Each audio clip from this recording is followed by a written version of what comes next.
Muy, muy buenas tardes a todos. Ante todo quería agradecerles la amable invitación a participar en estas sesiones de actualización teológica.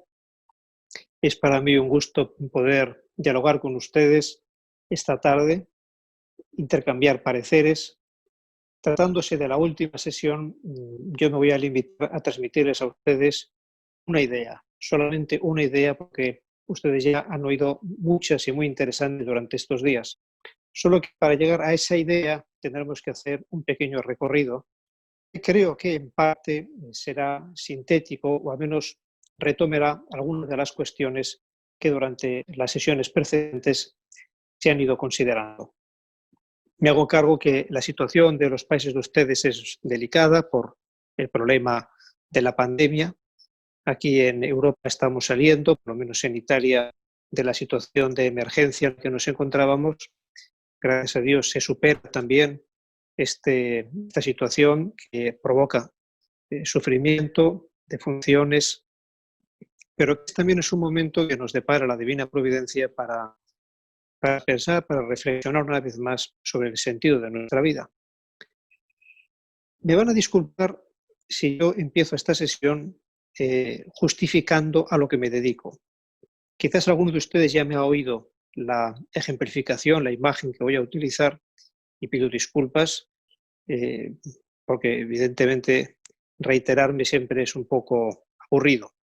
Pero para los demás, permítanme justificarles a eso a lo que yo me dedico. Porque hace años, en una ocasión hablando con una persona, también profesor de universidad, muy inteligente por lo demás, me decía, quizás no sabía que yo me dedicaba precisamente a la metafísica, me decía, yo lo que no entiendo, y hablaba en serio, es como en un mundo en el cual hay niños que se mueren de hambre, hay personas que se dedican al ente en cuanto ente. Y resulta que yo me dedico al ente en cuanto ente. Pero me di cuenta, hablando con esta persona, con esta personalidad del mundo de la inteligencia, me di cuenta, intenté explicarle, que precisamente porque es un mundo en el cual hay injusticias, hay sufrimiento, hay personas que lo pasan mal, precisamente porque nuestra sociedad no es la que debería ser, precisamente por eso es necesario que haya algunos, pocos, pero algunos que se dedican al ente en cuanto ente, es decir, a la metafísica.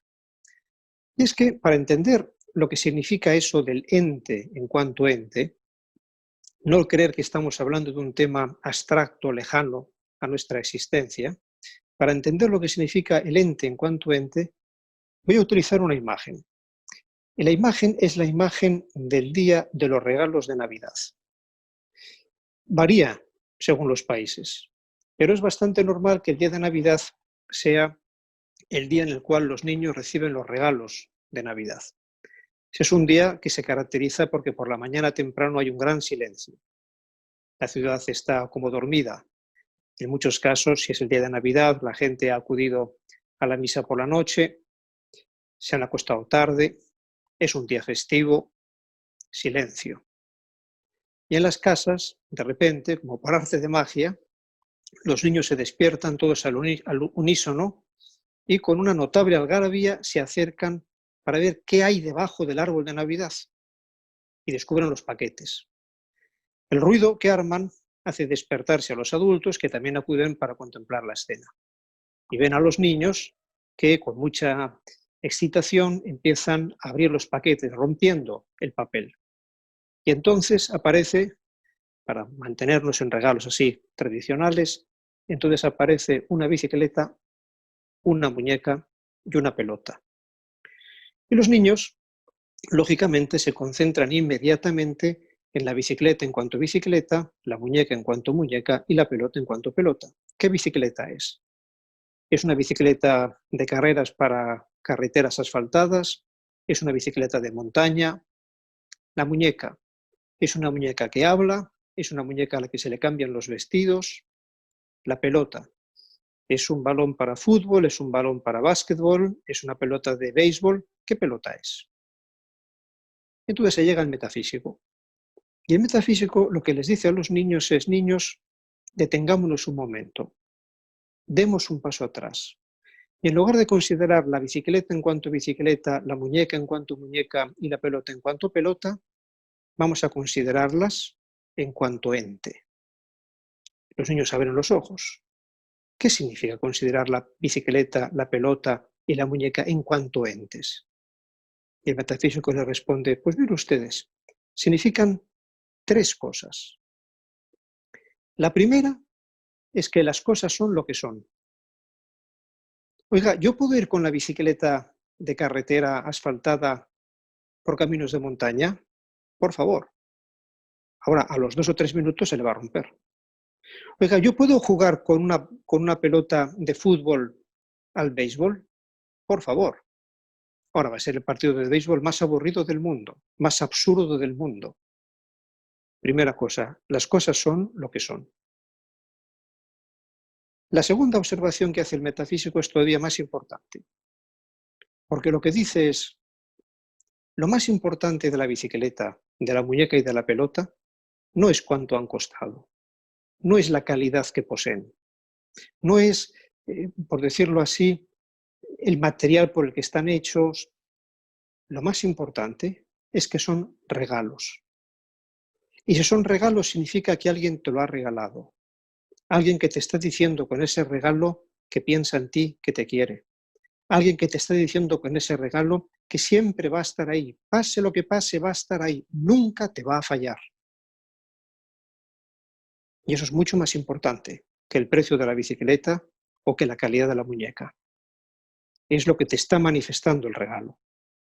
Porque todos conocemos familias muy humildes, con regalos de Navidad quizás de poquísimo valor económico, pero que denotan cariño. Y en esas familias los niños crecen de una manera madura, seguros ante la vida, confiando en los demás, transmitiendo, por lo tanto, paz, armonía, justicia, caridad, solidaridad. Y conocemos quizás también familias pudientes en las cuales en Navidad puede haber regalos muy costosos, pero puede haber poco cariño en esas familias, en esos hogares.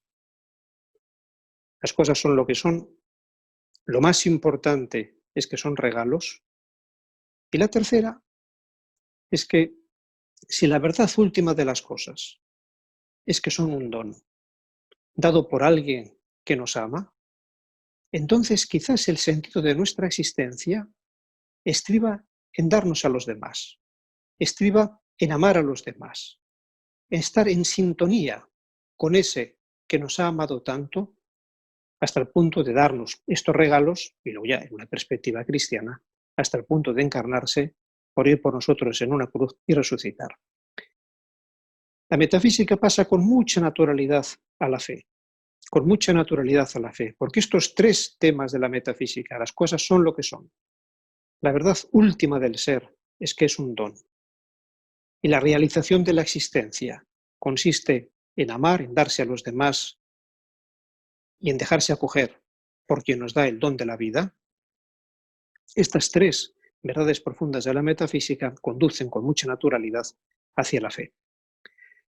Dicho esto, porque quería aprovechar la circunstancia de que me escuchan personas muy competentes, muy importantes para justificar el tema al que me dedico y, por lo tanto, dar respuesta a aquella objeción, precisamente porque hay personas que sufren, es menester que haya otros, quizás poco, que recuerden a los demás estas tres verdades fundamentales, para que el torbellín de la vida no nos haga olvidarnos de lo más importante de nuestra existencia. Las cosas son lo que son. Nuestra existencia, el ser, es un don. Nuestra existencia se realiza también en el don. Sin embargo, el contexto en el que nos encontramos, y es el tema de mi sesión, es el de una sociedad posmoderna fuertemente caracterizada sobre todo en sectores importantes del mundo occidental por la secularización. Me he permitido enviarles, compartir un documento de hace unos años que preparamos con motivo del Sínodo sobre la nueva evangelización, convocado por Benedicto XVI y después ya realizado y concluido por el Papa Francisco. En ese documento pretendo, de una manera muy sintética, muy esbozada, presentar lo que ha sido el itinerario genético de la sociedad contemporánea posmoderna desde una cierta perspectiva. Evidentemente, es una perspectiva y solamente se analizan algunos pocos dinamismos culturales, sociales, históricos.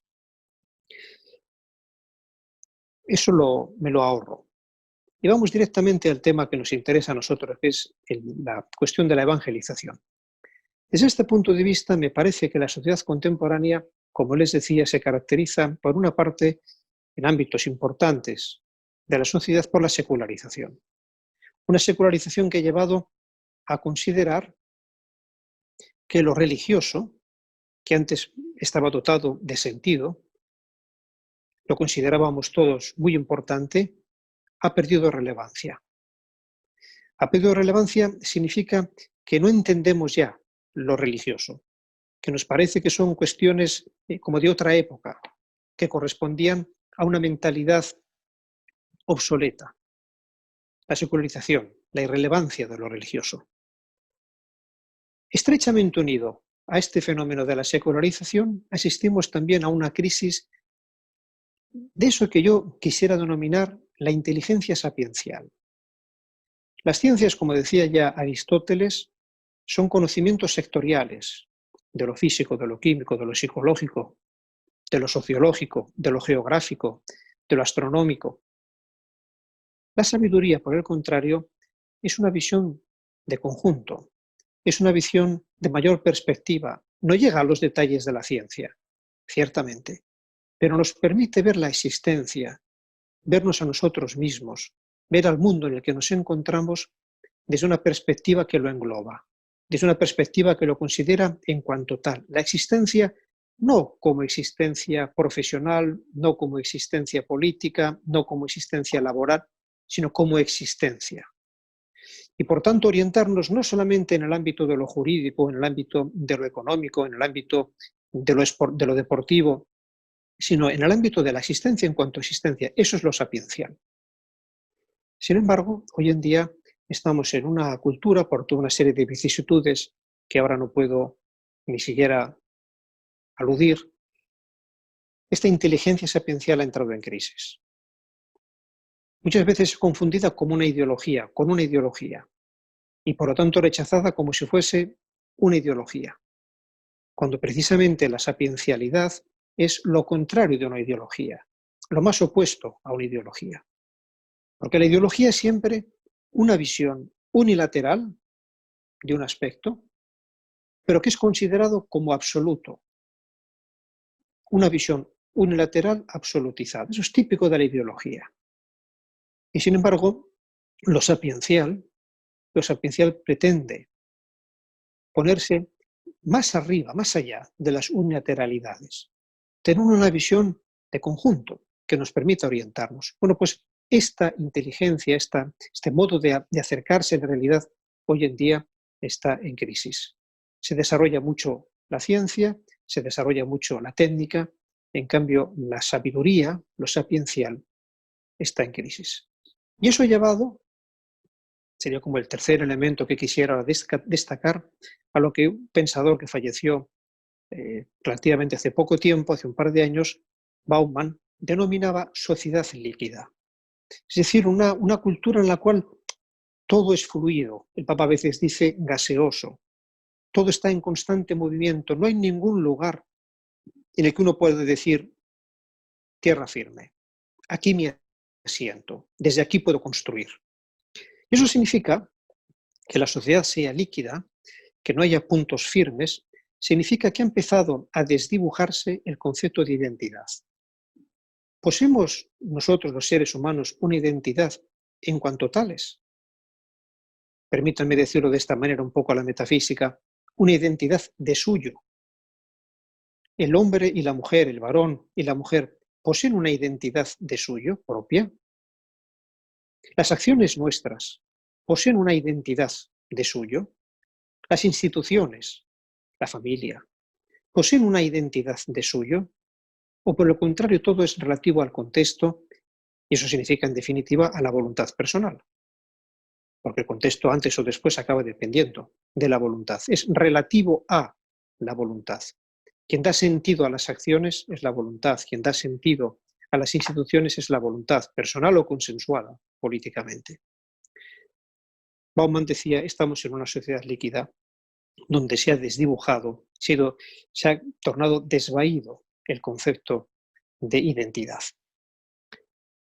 Aquí nos conduce una sociedad con estas características que ahora simplemente he esbozado. Conduce a una existencia fuertemente marcada por el emotivismo. Es decir, precisamente porque nos falta una inteligencia sapiencial, porque no tenemos la capacidad de acercarnos a una acción, por ejemplo, o a una actitud, o a una institución, desde un punto de vista sapiencial, desde un punto de vista que la considere en cuanto tal, en su verdad más última, a la luz de lo que es el hombre y de lo que es la historia y la naturaleza y la realidad, dejamos en manos de las emociones las grandes decisiones que tienen que ver con nuestra existencia humana. Es decir, tenemos un problema hidráulico y llamamos a un fontanero. No nos funciona la computadora y llamamos a un técnico informático. Hay un problema de tráfico y pedimos a un especialista en regular la circulación que lo resuelva. Tenemos un problema personal. ¿Me caso, no me caso? ¿Con quién me caso? ¿Soy fiel a mi esposa, no soy fiel a mi esposa? ¿Cómo educo a los hijos? ¿Cómo actúo en mi vida? ¿Hago así o de esta otra manera? Y muchas veces lo que nos mueve, lo que nos acaba orientando en nuestras elecciones es la pura emoción. La pura emoción. Luego, además, es una sociedad, me parece que ustedes también en estos días lo habrán comentado en varias ocasiones, marcada por el individualismo. ¿Qué significa individualismo? Permítame poner un ejemplo. Es un ejemplo que yo cada vez que lo pongo pido disculpas porque no pretendo enjuiciar a nadie, no pretendo tampoco situarme al margen de lo que es la vida o creer que tengo una visión divina. Absurdo sería todo ello. Pero creo que el ejemplo ilustra lo que es el individualismo. Es el siguiente. Una visión individualista significa que yo me considero aquí y a ustedes los considero allá, enfrente de mí. Y que por lo tanto yo estoy aquí, yo tengo mi propia autonomía, yo tengo mi propio espacio, yo tengo mi propia identidad y ustedes la suya. Y yo entonces establezco una relación con ustedes si a mí esa relación me supone algunas satisfacciones. Ahora bien, si esas satisfacciones no se diesen, entonces yo interrumpo la relación con ustedes y me busco otra relación. Eso es una visión individualista. El yo es un yo, vamos a decirlo así, autorreferencial, se refiere a sí mismo. Y por lo tanto, toda relación es extrínseca al yo. La establezco y la mantengo si me conviene. En cambio, una visión no individualista es la visión en la cual no me veo yo aquí y ustedes allá, sino yo me veo con ustedes, yo me veo en medio de ustedes. Yo me doy cuenta que mi relación con ustedes es constitutiva para mí yo. Forma parte de mi identidad. Y por eso, en la familia, sobre todo de un modo muy especial, y luego para un creyente, de un modo evidente, es la Iglesia, la relación con la familia es con la esposa para el marido para la mujer, los hijos, los padres, etc. Esas relaciones son constitutivas de la identidad. No se pueden quitar o poner según las propias emociones. Son mucho más profundas. Y sucede lo mismo con la Iglesia. Mi relación con mis hermanos en la fe es una relación para mí constitutiva. Por eso dice el Papa Francisco que el cristiano, el católico, nunca está solo en su oración. Será intimísima en el trato con Dios, pero ahí está con él, está toda la Iglesia. Dice el Papa, es una oración llena de gente, siempre llena de gente, nunca estamos solos. Y me parece que si hay alguien que esto lo vive todos los días de una manera muy profunda, muy incisiva, es precisamente el sacerdote. Cada uno de nosotros sabe que siempre siempre está acompañado por su pueblo. Y estos días de confinamiento en los cuales nos hemos tenido que recluir, en algunos países más, en otros menos, depende de las disposiciones gubernamentales, en estos días de confinamiento falta la cercanía física, pero se mantiene la cercanía espiritual. Y cuando uno celebra la Eucaristía, ahí está todo el pueblo de Dios. Eso es superar el individualismo. Ahora, esta sociedad nuestra, precisamente por lo que les decía antes, está fuertemente connotada por la emotividad, por el individualismo, y eso conlleva muchas veces la tentación de huir hacia lo virtual. Lo virtual puede ser, por ejemplo, no lo sé, las adicciones, por ejemplo, las adicciones, el alcohol, la droga. Estudios que han hecho en algunas sociedades importantes de información hablan también de lo preocupante de una adicción que se ha ido generando, como es la pornografía. Pero a veces la huida a lo virtual es refugiarse en lo aparente, vivir del mundo informático, de las redes sociales, como un sustitutivo de lo que es la vida real. Bueno, pues lo que yo quería subrayar es que en este contexto posmoderno en el que nos encontramos, sin embargo, persisten grandes valores que sobre todo yo constato en la gente joven. El valor de la autenticidad. Hoy en día todos deseamos autenticidad. Es más, vemos la autenticidad como una exigencia personal. Yo me defraudaría a mí mismo si no fuese auténtico. Y yo espero de los demás autenticidad en su modo de presentarse, en su modo de relacionarse. Solo deseo las relaciones que sean genuinas. Cuando sospecho engaño, me retraigo, interrumpo la relación. Mantengo quizás una corrección, pero interrumpo la relación profunda. Y cuando nosotros no somos auténticos con nosotros mismos, nos sentimos muy mal. Es una exigencia ética, moral. La solidaridad, por ejemplo, otra característica del mundo de hoy, fuertemente presente en la juventud. La solidaridad significa que reaparece la ética. Y la ética en el sentido más fuerte de la expresión. La ética de suyo. Ser solidarios no es algo que esté a merced de si me apetece o no me apetece. Nos parece hoy en día que es una exigencia ética de suyo para el ser humano.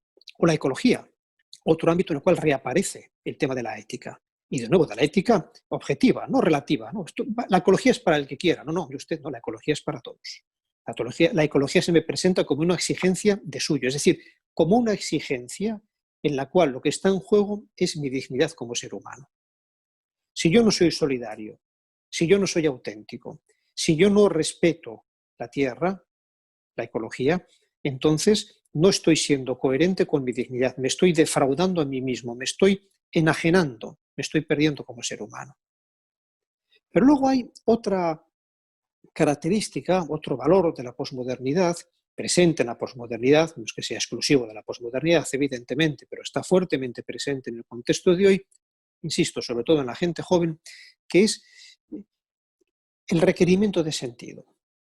Me decían en una ocasión directivos de una serie de escuelas importantes latinoamericanas de dirección de organizaciones y de empresas, que forman sobre todo a muchachas y muchachos que han acabado ya la universidad y quieren introducirse en el mundo laboral a nivel directivo, me comentaban que constatan hoy en día en la gente que empieza a hacer estos programas después de la universidad, que las chicas y los chicos hoy en día demandan sentido. No les piden a los profesores simplemente que les enseñen a ser eficientes. No se contentan con el beneficio económico de su trabajo. Quieren que su trabajo tenga sentido. Permanece el idealismo de la juventud en el buen sentido de la palabra. Y además, todo ser humano, hoy en día también lo vemos constantemente, desea ser querido y querer. Se mantiene esa nostalgia de la felicidad auténtica, de esa felicidad que no es simplemente una sensación un estado de ánimo, que es mucho más profundo que la sensación o que el estado de ánimo, y que precisamente radica en ser querido y en querer. Y de nuevo reaparece la ética. Bueno, pues en este contexto, con luces y sombras, en este contexto es donde constatamos el proceso de la secularización, donde lo religioso empieza a perder sentido, carece de sentido. Que estamos en un contexto fuertemente marcado por el desengaño. Yo lo denomino así, una cultura del desengaño que lleva a una existencia, vamos a decirlo así, resignada, precisamente porque hemos perdido la esperanza en la felicidad.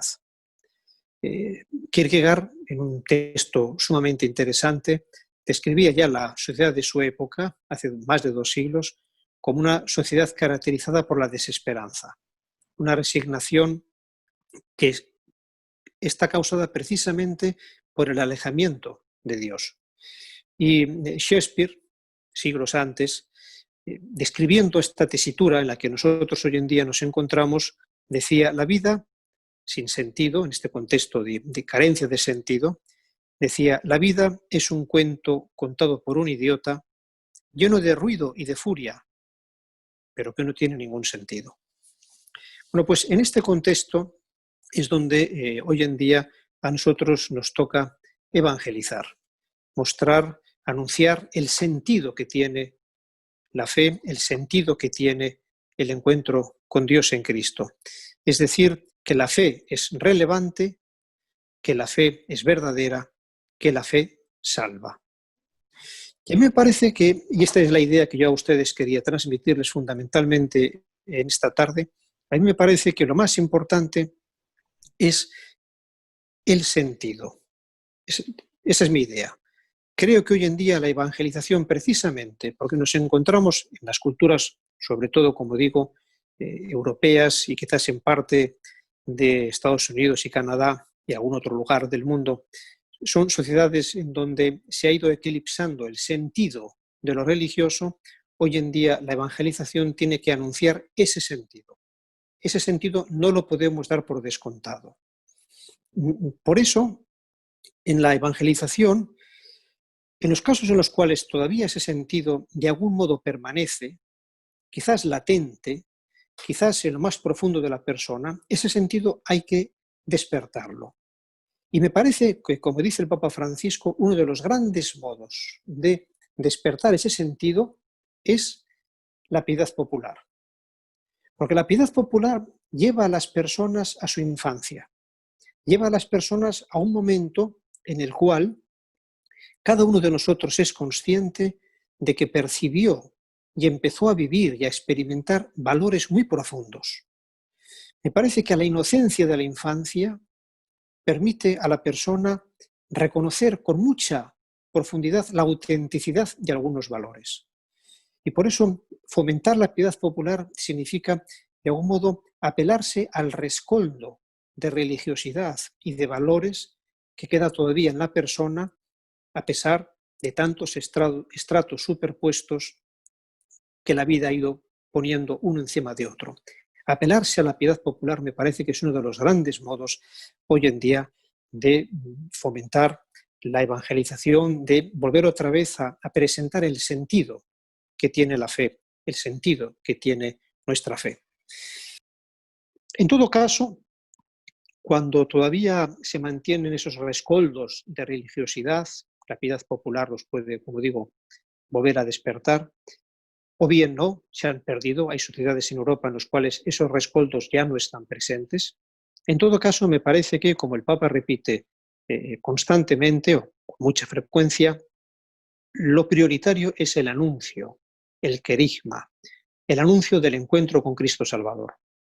Estos días de Pascua lo hemos estado viviendo de una manera muy presente, muy constante, también en la liturgia. Se nos repetía una y otra vez el gran anuncio de Cristo muerto por nosotros, resucitado por nosotros, en el cual encontramos nuestra salvación. Y por eso, ante el difuminarse del sentido de lo religioso, hay que presentar sobre todo el anuncio de Cristo Salvador. Luego vendrá también la catequesis, es decir, la exposición ya más pormenorizada de lo que significa ese encuentro. Pero vamos a empezar por el encuentro. Es un tema que, como ustedes saben, también como yo, el Papa Francisco lo ha ido repitiendo con mucha frecuencia. La primera evangelización, el anuncio del querigma, es primera siempre, no primera en un itinerario, donde después hay un segundo y un tercero que de algún modo dejan atrás lo primero, como si fuese un tren, ¿no? Se pasa de una estación a la otra. Cuando ya estamos en la estación cuarta, la estación primera ya la hemos dejado. Aquí no. Lo primero sigue siendo lo primero, lo fundamental, aquello a lo que constantemente acudimos. Ahora bien, para anunciar a Cristo muerto y resucitado por nosotros, a Cristo Salvador, necesitamos apelarnos a la antropología. Precisamente porque lo que está en crisis es el sentido de la fe. Precisamente por eso tenemos que apelarnos a la antropología, tenemos que apelarnos a la experiencia humana, a eso que cada uno de nosotros vive en su vida y que a veces quizás no reconocemos porque vamos demasiado deprisa. Y por eso me parece que lo que tiene más fuerza en el anuncio es el testimonio, porque el testimonio lo que hace es mostrar la verdad, y la muestra en la vida, la muestra con su relevancia, la muestra con toda su potencia. El testimonio es insustituible. Entonces a mí me parecía, y con esto quería un poco concluir esta sesión, pido disculpas de nuevo por estos problemas técnicos que hemos tenido, la verdad es que eran no previsibles, no entiendo qué es lo que ha pasado, pero en fin, pido disculpas. Me parece que uno de los ámbitos en los cuales se pone de manifiesto esta necesidad de volver a recuperar el sentido de lo religioso, de pensar en el sentido del encuentro con Cristo, de presentar el sentido, la relevancia, la verdad de ese encuentro, es precisamente esa página evangélica que hoy en día tiene, me parece, una evidente actualidad, que es cuando el Señor, en el capítulo 6 de San Juan, se nos relata, después del discurso eucarístico, viendo que la gente le empezaba a abandonar, se dirigió a los 12 y les preguntó: ¿también ustedes quieren dejarme? Y entonces San Pedro toma la palabra y dice: Señor, ¿a quién iríamos? Solo tú tienes palabras de vida eterna. ¿Qué está diciendo esta expresión de San Pedro? Señor, ¿a quién iríamos? Solo tú tienes palabras de vida eterna. Es ante todo una confesión de fe. Solo tú tienes palabras de vida eterna. Solo tú eres realmente el Salvador, el que nos puede llenar a nosotros de felicidad, el que nos puede dar a nosotros nuestra identidad plena. Solo tú tienes palabras de vida eterna. Pero antes, San Pedro antepone la siguiente pregunta: Señor, ¿a quién iríamos? Ahí está el tema. El ser humano es un ser que tiene que ir a alguien. El ser humano es un ser que necesita acudir a alguien. Acudir a alguien que le dé una palabra. Que le dé una palabra que le permita entenderse a sí mismo. Esto es lo que yo denomino valor hermenéutico de la palabra, que es Cristo. Nos permite entendernos a nosotros mismos. El ser humano necesita acudir a alguien que tenga una palabra que le permita entenderse a sí mismo, entender su existencia, no caer en lo que decía Shakespeare, ¿no? Que la existencia es una historia contada por un idiota, con mucho ruido, pero sin sentido. Necesitamos a alguien que nos desvele el sentido de nuestra vida, que nos dé luz, pero al mismo tiempo necesitamos a alguien que no solamente nos ilumine, sino que nos dé la vida auténtica, sino que nos dé la vida eterna. Por eso, apelarse a la antropología, apelarse a la experiencia de la persona, significa ayudar a cada uno a meterse dentro de sí y a darse cuenta en su misma experiencia de que el ser humano es alguien que necesita acudir a alguien, que el ser humano necesita una palabra que le ilumine, que el ser humano necesita una palabra que le dé vida, la vida plena. Y por eso, apelarnos a la experiencia de las personas, hacer pensar a las personas, significa, ante todo, hacer pensar con profundidad. Es decir, apelarse a la experiencia profunda de las personas, no a las sensaciones solamente, sino a la experiencia profunda, a esa experiencia en donde todos detectamos, por una parte, el deseo de felicidad, el anhelo de plenitud, y por otra parte, nuestra fragilidad, nuestra finitud, nuestra insuficiencia. Esta experiencia está profundamente presente hoy en día. Por eso es una sociedad desencantada, una sociedad que vive en la desesperanza, porque constatamos nuestra fragilidad, pero al mismo tiempo no aceptamos el depender, no aceptamos el abrirnos, no aceptamos el recibir. De ahí que, en el fondo, todo este itinerario de evangelización sea, en definitiva, volver otra vez a vivir, volver otra vez a entender, volver otra vez a experimentar personalmente las famosas palabras con las que San Agustín abre su extraordinario libro de las confesiones. Nos has hecho, Señor, para ti, y nuestro corazón está inquieto hasta que no descanse en ti. Ese es el gran itinerario de evangelización que San Pedro nos está indicando.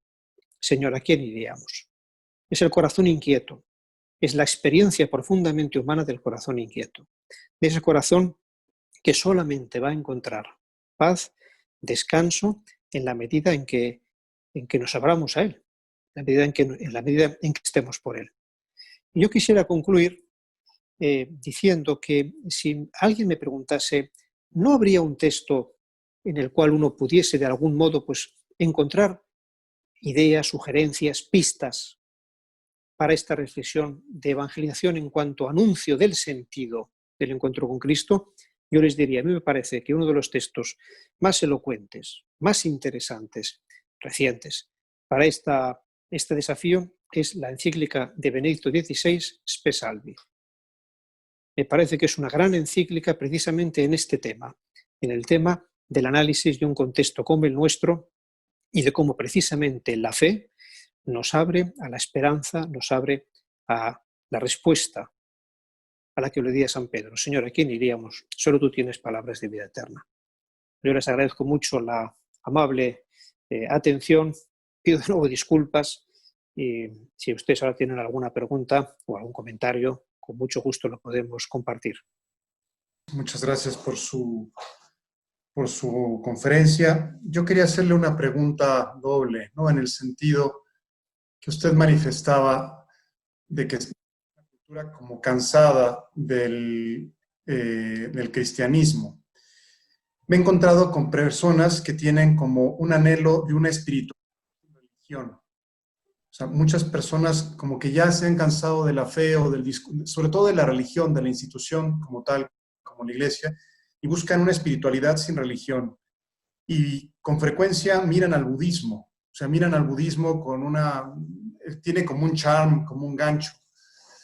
Entonces mi pregunta es doble. La primera es, ¿usted piensa que puede haber algún tipo de espiritualidad vacía de religión o qué dificultades antropológicas tendría? Y segunda, si podríamos servirnos de los puntos en común que tenemos con el budismo o con cualquier otra tradición religiosa como punto de partida para redescubrir la admiración por Cristo. Es decir, escuchan a Cristo y me dicen, esa historia ya me lo sé, pero si llego a Cristo a través de otros caminos, quizá vuelvan a ver la novedad de Cristo. No sé si se entendió mi pregunta. Muchísimas gracias. Sí, se entendió. Voy a ser muy rápido para no quitarles tiempo a ustedes.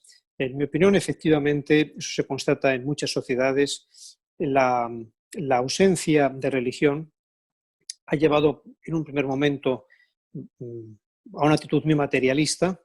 Esa actitud pone de manifiesto su insuficiencia, es muy árida, puede dar la impresión de que da felicidad, pero enseguida se desvela que es muy insuficiente para el ser humano y entonces buscan alternativas de espiritualidad. Y una de ellas proviene evidentemente del mundo del Oriente. Qué duda cabe que en el mundo del Oriente hay grandes experiencias de espiritualidad. Ahora, es una espiritualidad meramente humana. Es una espiritualidad en la cual la persona acaba encontrándose a sí misma hasta cierto punto. A mí me parece que el punto fuerte de espiritualidades cristianas, como por ejemplo, voy a referirme ahora a una, la de Santa Teresa de Jesús en el famoso libro de las moradas, ella describe, en un contexto muy agustiniano, que la persona tiene que entrar dentro de sí misma e ir penetrando cada vez más en sí misma, espiritualidad, para darse cuenta que entonces en lo más profundo del yo, en la estancia, en la morada más profunda del yo, es decir, en la intimidad es el superlativo de interior, ¿no? En latín interior es lo que está dentro, el comparativo, más adentro, interior, y la intimidad es lo más profundo de la persona.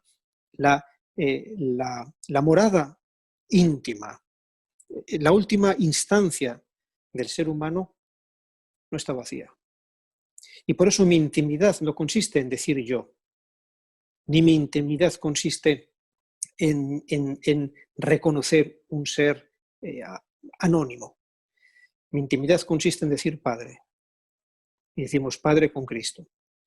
A mí me parece que cuando la gente se cansa es porque quizás han recibido una formación religiosa y una vivencia de la religiosidad excesivamente formalista, de comportamientos, en definitiva. Haz esto, no hagas esto. Comportamientos, meramente comportamientos. Y no han penetrado en lo que es estrictamente hablando del encuentro con Cristo. Pero ese encuentro con Cristo es eminentemente un encuentro que tiene lugar sobre todo en dos grandes ámbitos. En el ámbito de la oración personal y en un ámbito que a mí me parece que es clave y que tenemos que trabajar muchísimo en la Iglesia, que es la liturgia. La liturgia tiene que estar llena de espiritualidad. Tendrá sus manifestaciones diferentes según la idiosincrasia de los pueblos. Hay que saber también acercar la liturgia a la gente, ¿no? Hay que inculturizar la liturgia, sin duda alguna, pero la liturgia tiene que estar llena de espiritualidad, tiene que transmitir espiritualidad. Y la persona tiene que ir al templo y asistir a la liturgia sabiendo que eso es un acto eminentemente espiritual. Y que es eminentemente espiritual porque es ante todo un acto de Cristo con su Iglesia. Y es entonces en donde yo penetro en el misterio. La liturgia tiene que transmitir en sus formas el misterio y que la persona se introduce en ese misterio. Insisto que hay muchas maneras, depende de los contextos culturales, pero creo que la liturgia tiene que llenarse de espiritualidad y de misterio, es decir, ser lo que es, y junto con eso todo el mundo de la oración. Y eso significa la lectura de la Sagrada Escritura, la lectura profunda de la Sagrada Escritura, talleres de lectura de la Sagrada Escritura que transmitan espiritualidad, que transmitan misterio. Me parece que en ese sentido la Iglesia de los Padres nos da lecciones magníficas. La Iglesia de los Padres de la Iglesia, ¿no? Nos da lecciones magníficas de lo que es una lectura de la Biblia profundamente espiritual. Nosotros quizás en el Occidente nos hemos quedado en las últimas décadas en una lectura como muy científica, muy exegética, fría, racionalista de la Escritura. Y hay que redescubrir de nuevo la lectura espiritual, es decir, en el Espíritu Santo. Bueno, don Luis, un saludo. Quería preguntar lo siguiente. Hemos hablado de la piedad popular, del testimonio, de la vivencia del encuentro con Cristo, pero en esta sociedad líquida, dice Bauman, en la que nos encontramos, existe el peligro, bueno, más que el peligro, una de las cosas que más se rechazan en esta sociedad líquida es el dogma. ¿Cómo hacer para lograr el equilibrio entre, digámoslo así, lo vivencial, la experiencia religiosa, y al mismo tiempo ese fundamento doctrinal, dogmático, sin que se pierda? Porque la gente caería al extremo de pensar que la religión es sentimiento. Claro.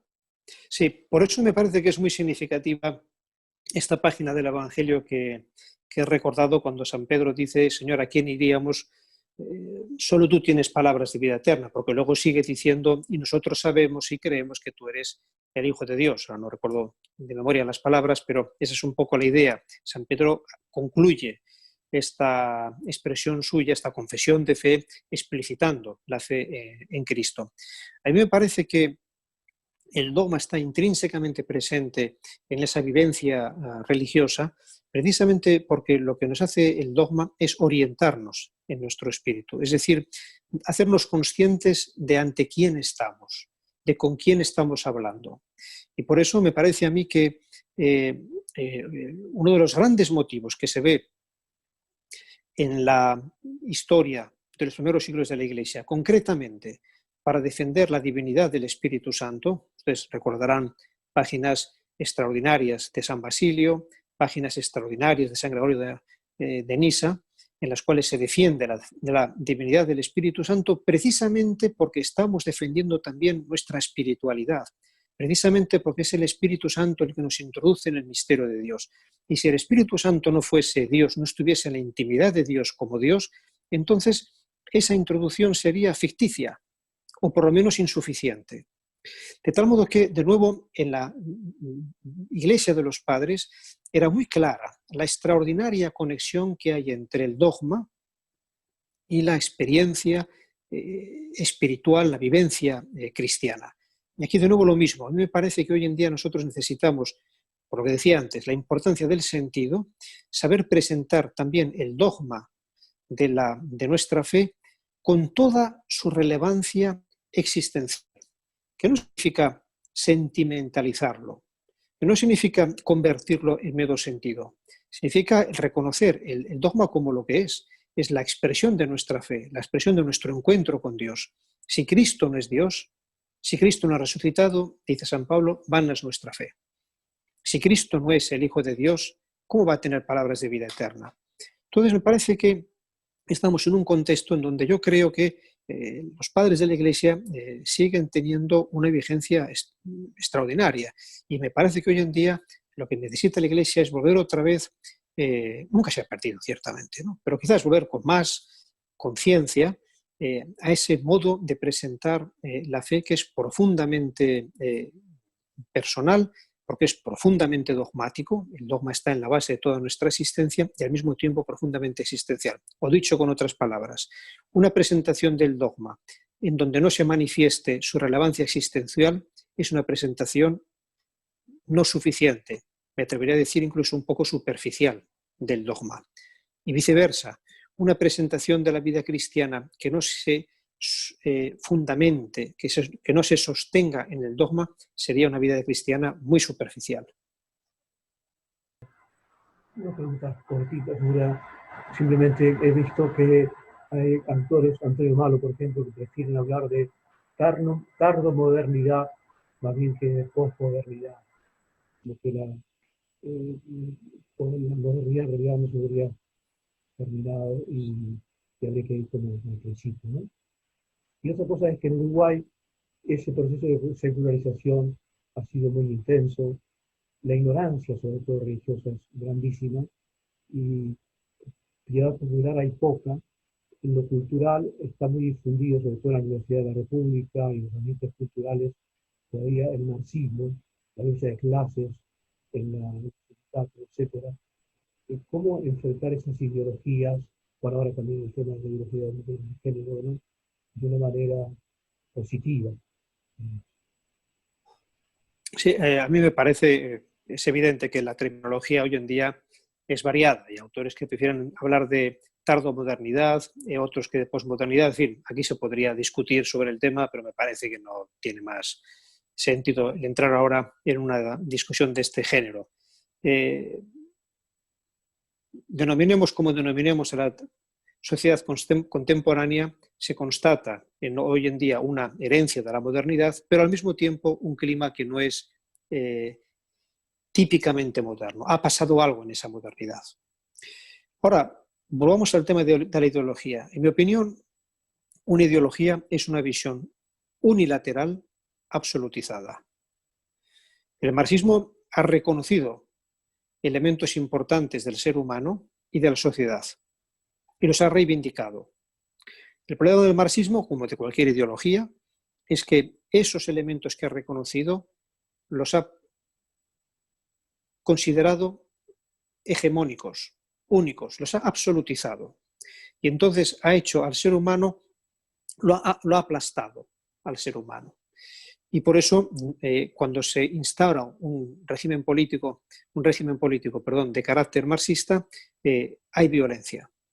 El Estado tiene que actuar violentando, precisamente porque está intentando imponer a los ciudadanos y a la sociedad en cuanto tal un esquema que es unilateral.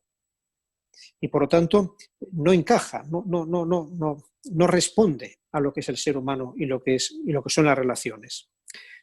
A mí me parece que ante las ideologías lo que una persona sensata, con criterio, hace es reconocer esos puntos fuertes, eso que han visto, pero no absolutizarlo. Y abrir la mirada, dirigir la mirada a otras dimensiones que son también importantes para poder comprender al ser humano. En esta operación de desabsolutizar las ideologías, lo que es imprescindible es, lo que decía antes, es una inteligencia sapiencial. Porque la inteligencia sapiencial es precisamente la que me permite detectar esas insuficiencias, esas unilateralidades. Yo creo que hoy en día esto sigue siendo importante, pero esto pasa tanto con el marxismo como puede pasar, en cambio, con ideologías liberales, que se colocan en el otro extremo. Unas ideologías liberales en donde se reivindica la libertad del individuo, pero llegamos al individualismo. Y el individualismo acaece cuando esas dimensiones que el liberalismo ha identificado se absolutizan. Y entonces aparece una imagen del ser humano que pretende ser autosuficiente, etcétera, etcétera, etcétera. ¿Cuáles serían los matices propios del ateísmo, del modernismo del siglo XX y del ateísmo, del relativismo del siglo XXI? Yo creo que el siglo XXI proviene del siglo XX, se podrían hacer ya análisis de las diferencias que hay entre uno y otro, pero yo creo que todavía nos falta un poquito de perspectiva histórica para poder establecer cuáles son las grandes diferencias. Por eso yo, antes que nada, quería saludar muy cordialmente al padre Carlos, porque la primera vez que estuve en México fue porque me invitaron desde Celaya a un congreso muy interesante sobre temas de familia y educación, donde nos lo pasamos francamente bien, fue una experiencia extraordinaria y yo le agradezco mucho la invitación. Luego además aquí, cuando estuve en Roma, tuvimos muchas ocasiones de conversar. Aquí en Roma uno se la pasa bastante bien, ¿eh? Tengo que a ustedes decirles que si alguno necesita unos días de descanso aquí en Roma, fuera del coronavirus, está bastante bien, es un buen lugar para estar y para también renovarse intelectual y espiritualmente. Es un buen sitio Roma. En todo caso, a mí me parece que las diferencias entre el siglo XX y el siglo XXI se irán poniendo de manifiesto a medida que vayan pasando más las décadas. Hoy en día se habla mucho de las diferentes generaciones, en fin, creo que es un tema un poquito más de sociología. En todo caso, a mí me parece que el siglo XXI lo que ha hecho fundamentalmente es continuar un proceso que ya se había incoado en el siglo XX. Se ha continuado, a veces se han cometido errores que ya habíamos padecido en el siglo XX y se han vuelto a cometer en el siglo XXI, y eso realmente es una lástima. Y me parece que si algo que caracteriza este siglo es evidentemente la explosión de lo informático, del mundo de las redes y también de algunos problemas que eso ha llevado consigo, junto con todas las posibilidades que posee. Por eso me parece que para entender el siglo XXI es importante dirigir la mirada a lo que pasó en el siglo XX y detectar ahí las grandes corrientes culturales que les podemos llamar segunda modernidad, o posmodernidad o tardomodernidad, como deseemos, porque vienen de la modernidad, aunque insisto, en mi opinión, el mundo actual no es simplemente la modernidad, es una modernidad a la cual le ha pasado algo, solo que ahora no puedo explicarlo porque sería un poquito más largo. Mi pregunta viene por lo siguiente: en el anuncio de Jesucristo que usted plantea como, pues, lo planteó como una vía, pues como el modo para encontrar el sentido, etcétera. Yo veo dos aspectos que me parecen como muy útiles. Uno es los novísimos y el otro, que ya se mencionó, es la presentación de los modelos de santidad, porque de alguna manera es como también esa santidad de Jesucristo se vive, lo vive cada persona que se hace pues, parecido a otro Cristo, ¿no? Pero pudiera ampliarnos un poco, primero si le parece adecuada esta perspectiva y después si podría ampliar un poco sobre este tema, especialmente el modo en que se deben tratar los novísimos hoy en día para favorecer el encuentro con el Señor de las personas. Sí, a mí me parece que el tema de los novicios es un tema clave. Lo ha sido siempre, la Iglesia siempre ha hablado de estas verdades últimas. Me parece que es interesante poner de manifiesto, cuando uno habla de estas grandes verdades últimas de la existencia, que esas verdades no son algo que está allá a lo lejos, al final del horizonte. Esas verdades están presentes hoy en día. Es decir, cuando uno dice, lo importante no es a dónde vamos, sino el viaje, lo que cada día del viaje estamos viviendo, el carpe diem, cuando uno dice eso, está diciendo algo que es verdad.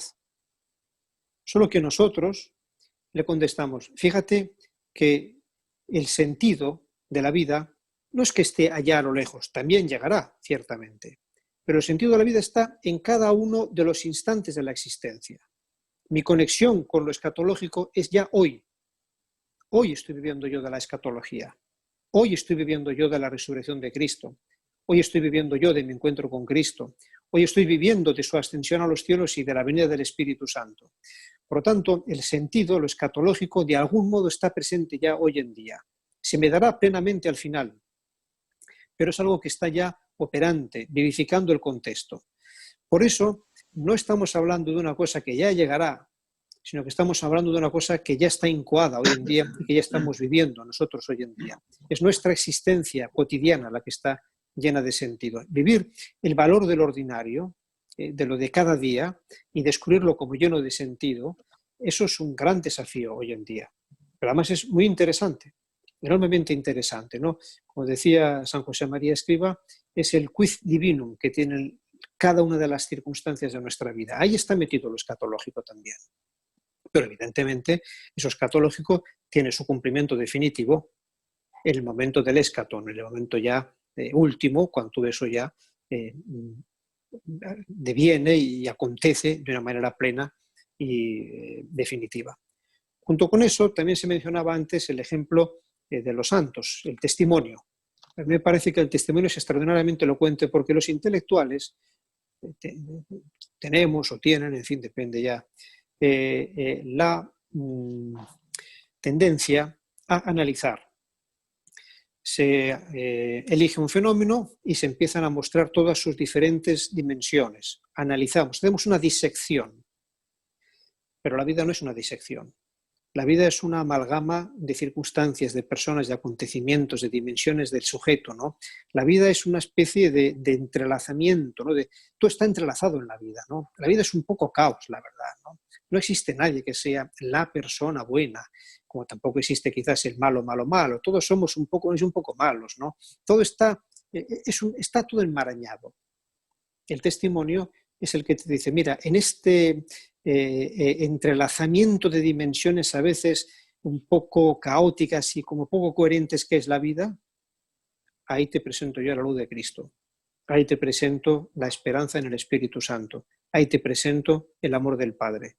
Eso es el testimonio. Entonces, por eso la verdad en el testimonio se muestra. Ninguno te la demuestra, te la están mostrando. Y el testimonio tiene una fuerza de atracción extraordinaria, porque uno se reconoce. Es decir, el testimonio tiene un valor hermenéutico, en mi opinión, único. Me ilumina. Me dice, caramba, efectivamente, eso es el ser humano. Don Luis, muchas gracias por la estupenda clase. La evangelización en un mundo secularizado, o mejor dicho, para la evangelización en un mundo secularizado sería conveniente con un soporte filosófico que esté a la altura del momento actual, que es de una profunda crisis antropológica. La antropología al uso es una filosofía segunda. La pregunta es, ¿no sería conveniente explorar una filosofía de la persona que sea también una filosofía primera, es decir, una antropología trascendental, que parta de la persona como acto de ser distinta del acto de ser del universo. Sí, estoy de Muchas acuerdo. gracias. Estoy de acuerdo con la observación. Me parece que es una operación intelectual muy importante, muy necesaria, por otra parte, precisamente para poder dialogar con la modernidad. Y creo que, al margen de las distinciones terminológicas y de los rigores metodológicos que haya que introducir, que eso no nos interesa, creo que de algún modo ha estado siempre presente en el pensamiento cristiano.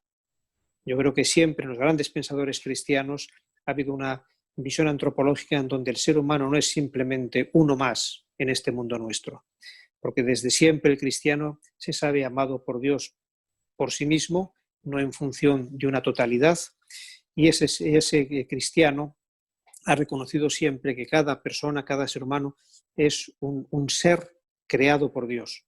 En la naturaleza, con toda la evolución de los seres, no hay creación nueva, simplemente hay transformación, evolución. Desaparecen los dinosaurios y vienen los mamíferos. En cambio, en cada persona humana ya hay un acto de creación por parte de Dios que es único, irreducible, y eso es lo que nos hace insustituibles. Creo que eso está muy presente en la tradición cristiana y por eso creo que para esta operación, que efectivamente hay que llevarla a cabo, además de autores modernos que la han trabajado bastante bien, hay también precedentes en la historia, al margen, ya como digo, de la terminología, que también tiene su sentido. También tiene su sentido. La pregunta es del padre Tomás, que dice: ¿cuáles son los elementos doctrinales que nos sugiere y que se hacen más necesarios para anunciar como iglesia a la sociedad en este momento? Bueno, esto es una pregunta muy difícil que yo creo que cada uno de ustedes podría responder, porque cada sociedad es cada sociedad. Por lo tanto, cada una de ellas tiene sus propias características y exigencias. Yo no voy a ser profeta, pero me parece que, al menos esta es mi impresión, me parece que hoy en día el anuncio tiene que ser un anuncio, como decía antes, del querigma. Y por eso es un anuncio de Cristo y es también un anuncio trinitario. Hoy en día tenemos que hablar del encuentro con Cristo como Salvador, que nos lleva al Padre, pero también tenemos que hablar progresivamente de la presencia del Espíritu Santo. A mí me parece que estos días de preparación para la fiesta de Pentecostés a todos nos ayuda a meditar despacito en esa presencia misteriosa del Espíritu Santo, que es precisamente espíritu. Es muy significativo que en el lenguaje de la Sagrada Escritura se designe a la tercera persona divina con el término, eminentemente con el término espíritu. Espíritu nos habla de lo interior, de lo que está dentro, manifiesta vida, pero es interior. Y el espíritu, como dice San Pablo, lo leíamos ayer, escruta las profundidades de Dios, pero es también el espíritu que está dentro de nosotros y que nos habla con gemidos inefables, que nos hace dirigirnos al Padre. Por eso me parece que hoy en día la presencia del Espíritu Santo es, como siempre en la Iglesia, por otra parte, esencial. Y creo que dentro de toda esta visión del querigma cristiano, del amor del Padre y de la acción del Espíritu Santo, como se decía hace un momento en la pregunta sobre la antropología, es fundamental la instancia antropológica, es decir, la conexión de toda esa revelación salvífica que nos hace Dios con lo que es el ser humano, con lo que es su identidad y su teleología, es decir, el sentido de su existencia. Eso ya a cada uno de ustedes les compete hacerlo de la manera más oportuna y lo están haciendo magníficamente. Yo simplemente me gustaría concluir, ya que hemos empezado con una invocación, una oración a la Virgen, concluir también con este signo, ¿no? Me parece a mí que la Virgen es un elemento también central de la evangelización en el mundo contemporáneo, precisamente porque la Virgen nos habla de esa dimensión de cariño, de esa dimensión que nos lleva de nuevo a la infancia, de esa dimensión que nos ayuda a ser niños, y de los niños, de los que se hacen como niños, es el reino de los cielos, esa dimensión profunda de la persona que quizás hace que reaparezcan esos rescoldos que estaban muy metidos en la intimidad de cada uno de nosotros, ¿no? Por eso me parece que la presentación, el recurso a la Virgen será, desde un punto de vista dogmático es evidente, pero también desde un punto de vista antropológico me parece que tiene una fuerza extraordinaria, porque es ella quien nos lleva a Cristo. Alégrate, Reina del cielo, aleluya, por el que mereciste llevar en tu seno, aleluya. Ha resucitado, según predijo, aleluya, ruega por nosotros a Dios, aleluya. Goza y alégrate, Virgen María, aleluya, porque ha resucitado verdaderamente, aleluya. Oremos. Oh Dios, que por la resurrección de tu Hijo te has dignado dar alegría al mundo, concédenos que por su Madre, la Virgen María, alcancemos los gozos de la vida eterna. Por el mismo Jesucristo nuestro Señor. Amén.